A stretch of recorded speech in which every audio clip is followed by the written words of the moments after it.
नीताचे 8 वर्षानंतरचे वय हे तिच्या 8 वर्षापूर्वीच्या वयाच्या दुप्पट होईल. तर नीताचे आजचे वय किती? तर मित्रांनो, नीताचे आजचे वय असल्यामुळे पर्याय जे आहेत ते आजचे आहेत, त्यामुळे आपण लिहून घेऊया आज आणि 8 वर्षापूर्वी आणि 8 वर्षानंतर. तर मित्रांनो, आपण चेक करूया त्यांच्या म्हणण्याप्रमाणानुसार 8 वर्षानंतरचे जे वय आहे ते 8 वर्षापूर्वीच्या वयाच्या दुप्पट पाहिजे. तर आपण चेक करूया 16, 18, 24 आणि 12 असे ऑप्शन आहेत. तर मित्रांनो, आपण चेक करूया 16मध्ये 8 मिसळले तर 24 येते, 16मधून 8 वजा केले तर 8 येते. तर 8ची दुप्पट 24 नसून 8ची तिप्पट आहे, त्यामुळे पहिला पर्याय उत्तर येत नाही.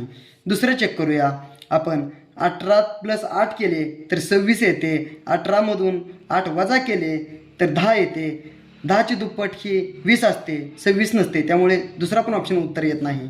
तिसरा ऑप्शन चेक करूया 24मध्ये जर 8 मिसळले तर 32 येते, 24मधून 8 वजा केले तर 16 येते, 16ची दुप्पट ही 32 येते, त्यामुळे ऑप्शन क्रमांक 3 हे 24 हे उत्तर आहे. परंतु 12 हे उत्तर आपल्याला चेक करायची गरज पडणार नाही, कारण का आपल्याला ऑलरेडी उत्तर निघलेलं आहे.